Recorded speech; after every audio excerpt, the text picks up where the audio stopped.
Positive Psych, we're the Fallen Angels. This Saturday, March 15th, is our debut here in Sanders. We're going to be singing with the Harvard Opera Tunes, so we'd love to see all your positive faces there. It's Saturday, 8 p.m. You can get your tickets at the Harvard box office from any opera tune or from your favorite angel.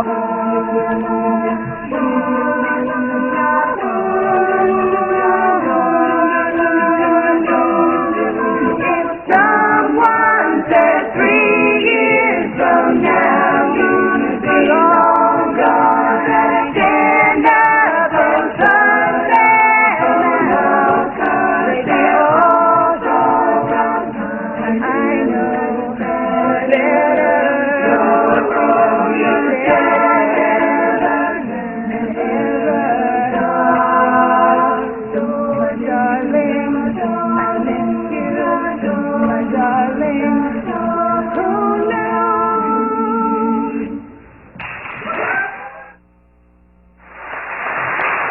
I have tickets, so find me after class.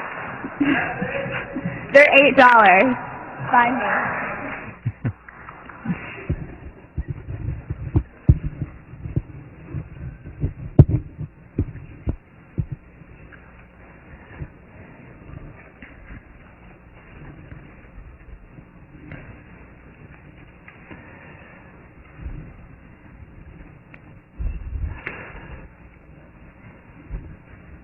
Carpe diem, seize the day.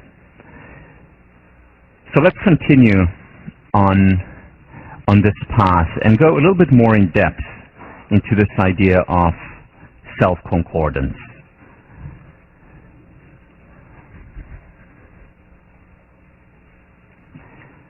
What are some of the benefits of self-concordance? The first one, and there are many, the first one is the obvious one. You don't need to be a rocket scientist or even a social scientist to understand that setting self-concordant goals can potentially make us happier. Because we're pursuing something we care about, it is more likely to reinforce our enjoyment of the journey.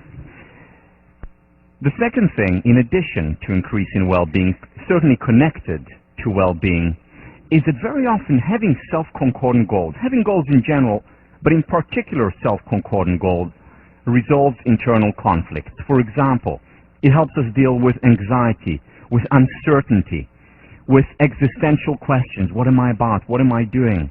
Why am I here? And if you think about it, very often when we go through periods when we're not sure where we're going, where every fork in the road is about ambivalence and uncertainty, that's when the existential questions come up. That's when there's uncertainty. That's when very often there is unhappiness. Whereas when we know what our path is, it helps to resolve internal conflict. An interesting way to think about it is by drawing comparison to interpersonal conflict. So here we're talking about intrapersonal conflicts within. Anxiety, depression, often a result of that. But there's a lot of research on interpersonal conflict. And I talked about briefly when I discussed practical idealism and conflict resolution. And the way to deal with conflicts, the best way to deal with conflicts and resolve them, is to have a superordinate goal. A goal in which both sides, both conflicting sides, engage in and are dependent on one another, are interdependent. And that resolves interpersonal or intergroup conflicts. This is the work of Muzaffar Sharif or Elliot Aronson. In the same way, having a goal helps to solve internal conflicts, intrapersonal conflicts, because it takes our mind away from those existential, often important, but sometimes difficult questions, especially when they persist, away from anxiety, away from depression, and we're focused on something we really, really want to do. Also, it increases the likelihood of success. Individuals who set self-concordant goals are more motivated, they're more likely to work hard, they're more likely to put their all in whatever it is that they're doing. In the long term, those who pursue their passions are more likely to succeed. Again, seems pretty straightforward, pretty self-evident, common sense, but as we've often said, common sense is not that common. In many ways, this increased likelihood of success when we pursue the things that we're passionate about defies the no pain, no gain maxim. It defies it and changes it to the maxim. Do it better with pleasure. Now, if you quote me on this, I'll deny it. I did not say it. If you show someone the video of me saying it, I will say that it's my cheesy twin brother who coined it. But it's true. We do it better with pleasure if we pursue our passions. What happens in practice, and again, there's a lot of research on it. You're reading some of it. I elaborate on some of it in the book. There's a lot of research that shows that when we're engaged in a self-concordant goal, we're much more likely to then continue to pursue self-concordant goals. Because it was good, we were more successful, we want more of it. It's self-reinforcing. Not just on the macro level of life goals, where it does that, but also on the micro level. And what we see is a trickle effect. People who set self-concordant goals were actually doing better in areas that were not necessarily self-concordant. For instance, let's say you're a member of an undergrad a cappella group, and you really enjoy it, and it's self-concordant, something that you believe, something that you enjoy, something that is interesting to you, something that you're doing because you really, really want to be doing it. In other words, a self-concordant goal, that will have an effect, a positive effect on other areas in your life, such as a class that you don't necessarily enjoy that much, but you're doing more because you feel that you have to, as opposed to because you really, really want to. So potentially identifying self-concordant goals can also help you improve your grades. Again, even though they're not related at all. Because overall you're more motivated, you're more excited, you're more interested, and you enjoy life as a whole more, and positive emotions have a trickle effect. In a way, you can think about it like a candle in a dark room. Very often you don't need to light up the entire room with lights. A single candle is sometimes enough to spread light to darkened corners of the room. The same with self-concordant goals. They have a trickle effect. Choosing to do things, doing what we want to do, has also health benefits.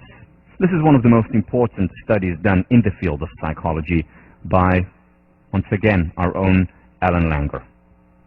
What she did was go into old age homes and divided the old age home randomly into two groups. The one group got all the support that they needed. Whatever they wanted, they got. They asked for certain food, they got it. They asked to be helped carry out certain tasks, they got it. Everything was done for them. In many ways, the old age homes that many people dream of. And then the second group didn't have it as good. Not everything was catered for. They very often had to do their own things. For example, notably, they had to water their own plants. They very often had to set their own routine during the day. The service wasn't as great as the first group. They had to tell the employees there if they needed something, they very often had to get it themselves. And again, they planted, they watered their own plants. And what they did was, Langer created this two different scenarios, and then went back 18 months later. After 18 months, the second group, the group that watered their plants, the group that took care of their day, the group that was not catered for in the same way as the first group, they were less likely to be depressed, they were happier, they were more energetic, more independent, physically healthier. And the clincher, 18 months later, they were 50% more likely to be alive. The only difference being that that group that was healthier, happier, more likely to be alive had choice. They did their own thing. They were asked, what do you want to do, as opposed to being catered for, being supported. And in some way, this was too easy. There was no choice involved. And when we choose, when we do what we want to, it has implications to our well-being, to our success, and to our physical health, to the point of leading to longer life. Significant difference with such little intervention. And yet, so many of the old age homes today are built around the notion of let's cater to all their needs. Let's do everything that they desire. Let's make it easy for them. That's not necessarily good. There is too easy. Whether it's the notion that I talk about in the book, the underprivilege of privilege, where things are too easy, where we don't fail enough, whether it is in an old age home, where it becomes too easy, as opposed to making choices and struggling and making decisions. And it applies, as we will see later, also to the notion of stress, and how important that can be in cultivating resilience and ultimately happiness. Too easy is not necessarily good. Finally, we see this also in oppressive regimes versus democracies. One of the main reasons why people are happier under democracies, and remember, that is one of the few external circumstances that can predict happiness. One of the reasons is because under democracies, people have choice. As opposed to under dictatorships, very often they're told, okay, you need to go into accounting, you need to go into engineering, and you need to go into athletics, and so on. And when you have a choice, that is a good predictor of happiness. Let's shift gear a little bit. I'm going to talk about something very much related to self-concordance, but from a different angle. I'm going to talk about values in action, or in short, the VIA. Values in action, the VIA, is arguably the most ambitious and certainly one of the most important projects within positive psychology. It was initiated by Chris Peterson, in the picture, professor at University of Michigan, and Marty Seligman. And what they wanted to identify was positive psychology's alternative to the DSM. The DSM, the Diagnostic and Statistical Manual of Mental Disorder, which is essentially the classification of all known mental disorders. It's a very thick book, a very important document where it says, for example, it lists certain criteria, and it says if a person has 7 of the 10 of these criteria for X period of time, that person has major depression. If the person has 3 out of the 4 criteria for Y period of time, that person has schizophrenia,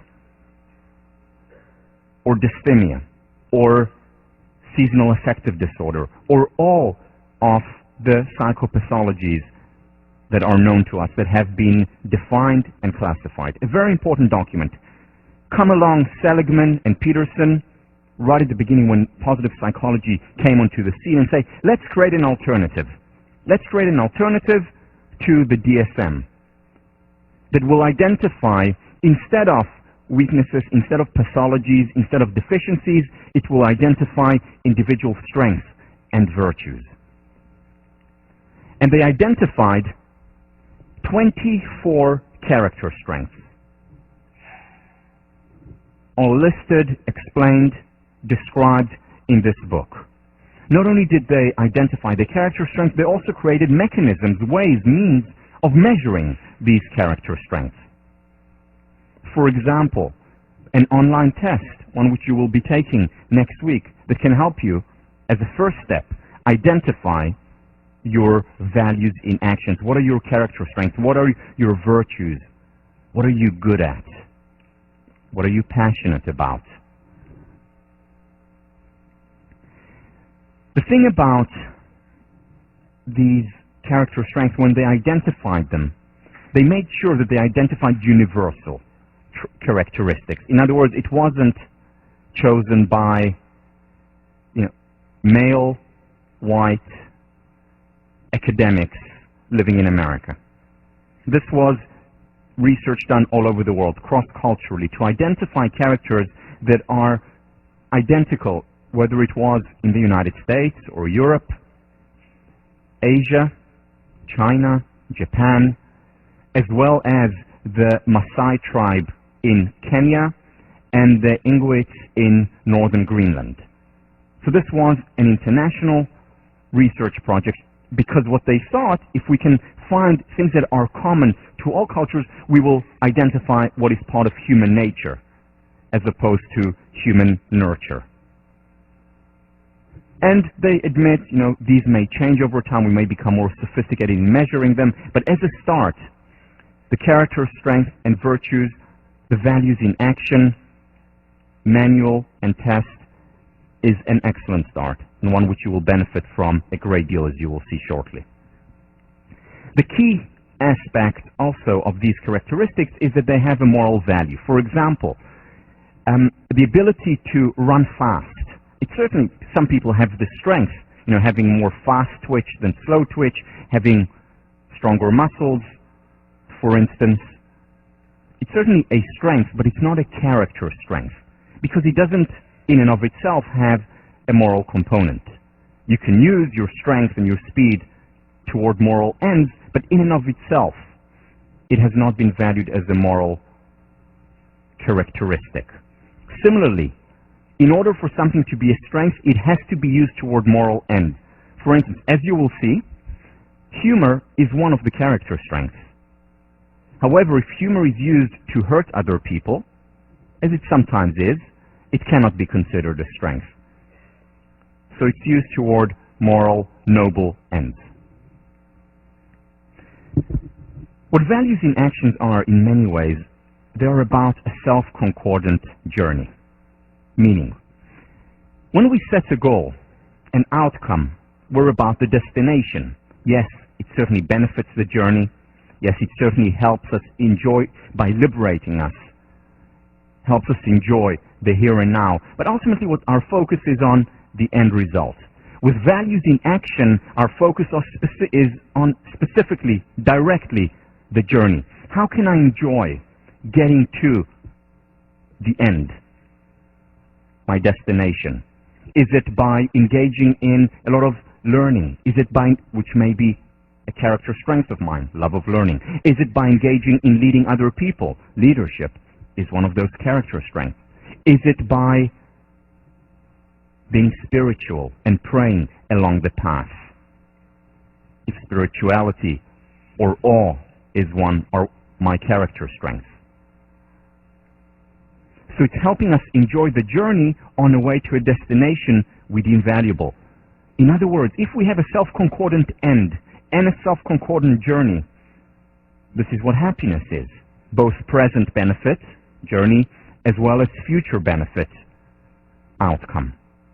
And that's why it goes hand in hand with a self-concordant goal. It's not that self-concordant goals don't help us enjoy the journey, and it's not that via does not help us enjoy, reach a better outcome. It does. However, when they go together, we're more likely to experience a complete experience of happiness, of fulfillment. And a lot of research has shown how identifying our values in action, and more importantly, applying them, using them, exercising them, leads to higher levels of happiness and success. And this is not just correlational, there is a causal relationship. And your exercise for next week will be to implement it, which will ultimately, hopefully, lead to more success as well as more of the ultimate currency. In addition to the questionnaire that you will be taking, here are some other criteria to identify what are your personal character strengths. The first one is this the real me? Do I feel authentic, most myself, when I'm working in a group, when I'm leading people, when I'm learning something new, when I'm praying, when I'm watching a comedy or telling jokes or listening to jokes? When do I feel most myself? William James, back in the 19th century. I've often thought that the best way to define a man's character would be to seek out the particular mental or moral attitude in which, when it came upon him, he felt himself most deeply and intensively active and alive. At such moments, there is a voice inside which speaks and says, "This is the real me." When is the real you coming out? Is it when you act bravely? Is it when you apply yourself and work hard at something? Is it when you plan and you're prudent, careful about the future? That's a strength too.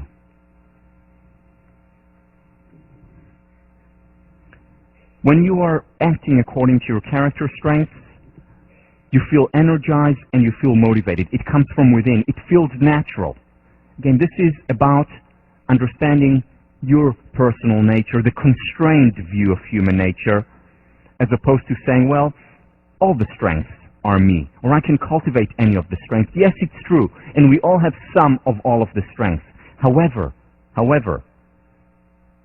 we also have certain inclinations embedded, whether it's in our genes, whether it's in our early experiences, and it's not that we cannot or should not cultivate the other strengths, but what we need to do is focus mostly on those strengths that are most natural to us, because that's when we get the most bang for the buck, so to speak, in the ultimate currency, that is, as well as in success, the conventional standard of success. And when we engage in those strengths, our personal strengths, that's when we grow the most, that's when we develop the most, that's when we learn the most. And again, ask yourself, as in a minute you'll be looking at the list of strengths, ask yourself, when does it feel the real me? Again, is it when I apply myself and work hard? Is it when I go against the grain and act bravely? Is that when I feel the most real, the most alive? Is it when I learn something new? Is it when I go to a museum? Is it when I pray? Is it when I'm around people who are funny? When is it the most me? Here is the list. Take just a minute to look at them. They're divided into 6 categories. There are 24 character strengths. And I just want you to be exposed to it right now because, again, for your homework, you'll get a printout of all these strengths with a description. Just take a few seconds to look through them and ask yourself, who are you when it comes to these strengths?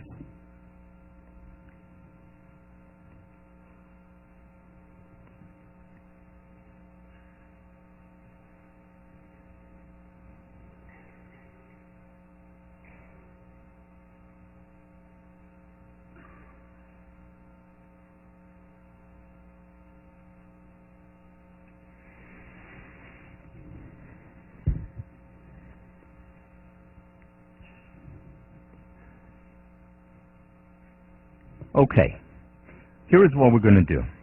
What we're going to do now is I'm going to introduce you to 2 exercises. 2 exercises that build on the VIA, that build on this questionnaire, that build on your identifying your personal character strengths. The first exercise you're actually going to be doing, that's next week for your response paper. The second exercise is one that I highly recommend doing. For lack of time, we can't also do that. The first one, and this is based on research done by Peterson and his colleagues, has been shown to have remarkable effects, remarkable consequences in terms of well-being as well as in terms of success. And what it is about is building capacity. It's about identifying the character strengths and then pursuing them. Just a quick recap about what it means to build capacity. You see, when you're thinking about character strength and applying character strength, what we know is that it helps you become happier. Remember, a self-concordant journey. So if I'm doing something and am constantly engaged in learning new things, if it is my personal strength, or expressing gratitude constantly, if that is my character strength, something that I'm inclined to do, I will be happier. In other words, going back to our model from the second or third class, it will help us go from the zero to the positive. However, what was found in this research is that it doesn't only help us go from the zero to the positive, it also helps us better deal with the negative. This it does directly. This it does indirectly. How? By building capacity. And if you think about it, this is what positive psychology is about, as we've discussed numerous times. It's about building capacity. It's about strengthening our immune system, making us more resilient, or the other analogy that we use, building a stronger motor, so that we can better deal with hardships, with uphill battles when these arise. So cultivating our via directly affects our journey. We enjoy it more, from the zero to the positive. And then it does something else. It also helps us build capacity so that we are better able to deal with the negative, with the difficulties, with the hardships when these inevitably arise. So here is the process. The first step is to identify your character strengths. Seems pretty obvious. The way to do it, two steps, two sub-steps. First, to take the questionnaire, to take the test. This is the website. It will all be emailed to you, plus it's on your, it's on the PowerPoint. To take this test, it's 240 questions, should take you about 30 minutes, and there are no right or wrong answers. It's not like it's better to have all in your top 5, and not so great to have prudence as your top 1, which, by the way, is my top value. There's no good, bad. It's identifying who you are. And all of them, again, we all have all 24. You know, I think gratitude is my 19. Now, does that mean that I don't enjoy being grateful? That the gratitude exercise that I do every day is not beneficial to me? Of course it is. But much higher for me is the love of learning. So take the online test, identify from there your 10 top ones. They recommend top 5. I recommend anywhere between 8 and 12.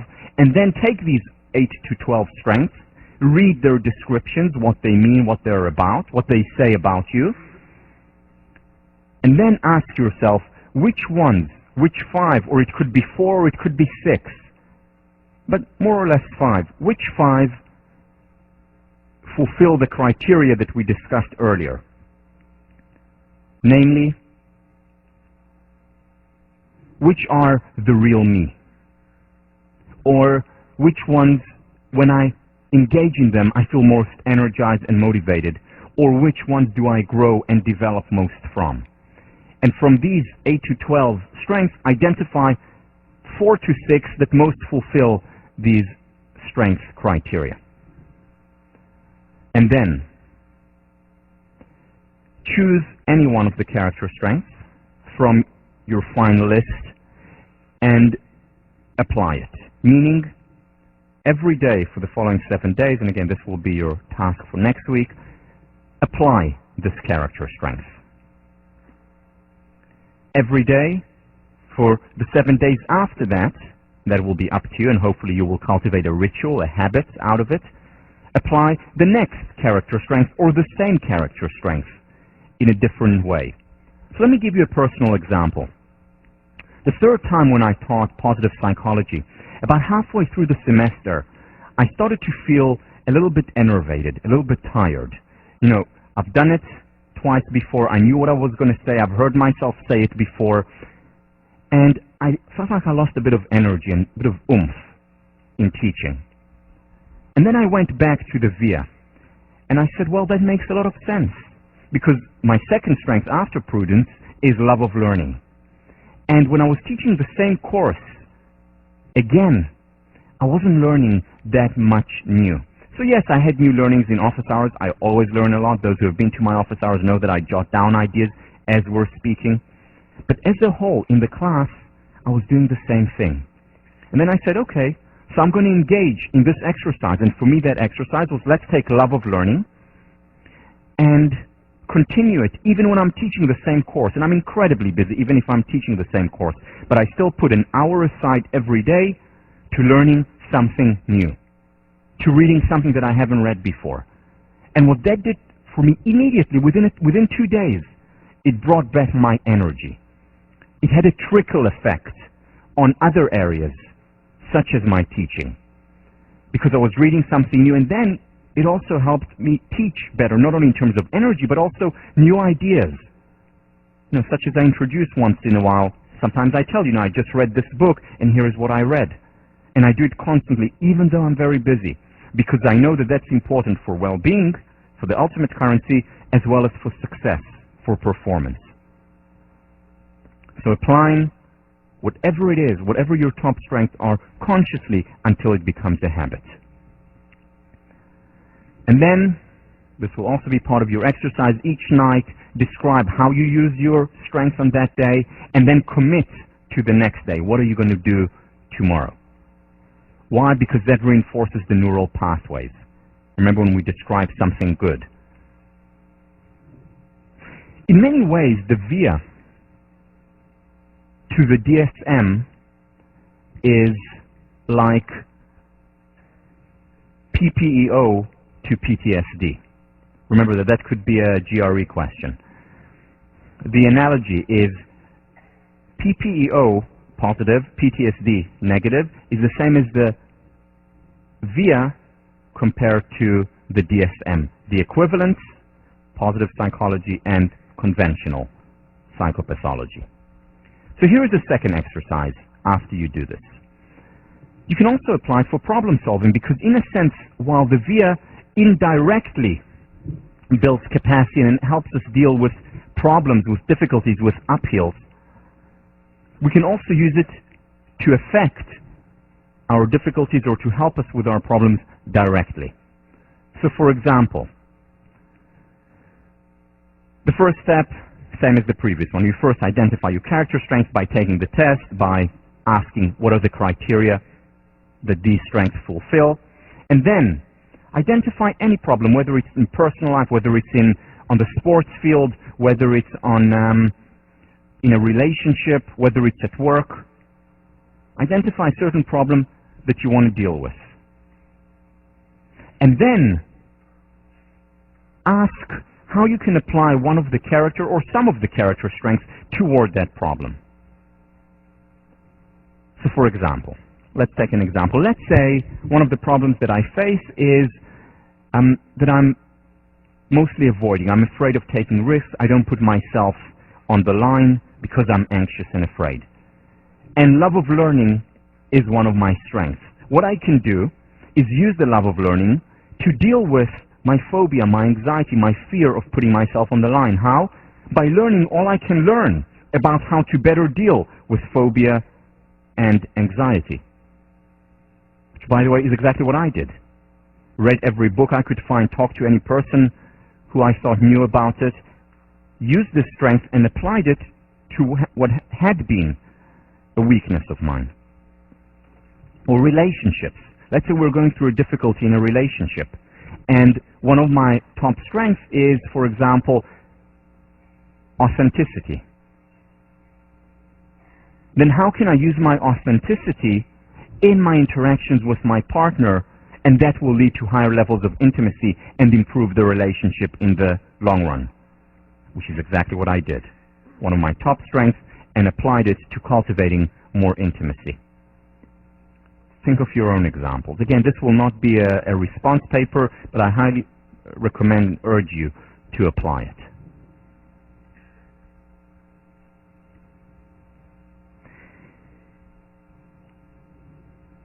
Let's put some of these ideas together. Let's look at the decisions that some of you are making right now or will be making in the future, whether it's next year or 3 years from now or 20 and 40 years from now. How do you make a decision, and what may be a helpful framework for identifying a self-concordant journey as well as outcome? And one of the ways to do it is by looking at the work of Amy Wisniewski that I do talk about in the work chapter, but still worth going over again, about work orientation. And this can apply not just to work. We can apply to other areas in our lives. Generally, what Wisniewski and others found is that people's perception of work can be classified into 3 categories. Some people perceive their work as a job, others as a career, and yet others, not the majority unfortunately, hopefully in the future the majority, some people perceive it as a calling. Primarily, it doesn't mean that the person who perceives his or her work as a calling does not sometimes experience it as a job. However, overall, they perceive their work as a calling versus a career versus a job. And you can distinguish them by looking at the following criteria. What motivates them? What keeps them going? What pushes and pulls them? What do they perceive work as? What is their interpretation of the workplace? What do they expect? What are they hoping for? And finally, what are they looking forward to in the future in that work? So people who perceive their work as a job, motivation, paycheck at the end of the month or the end of the week.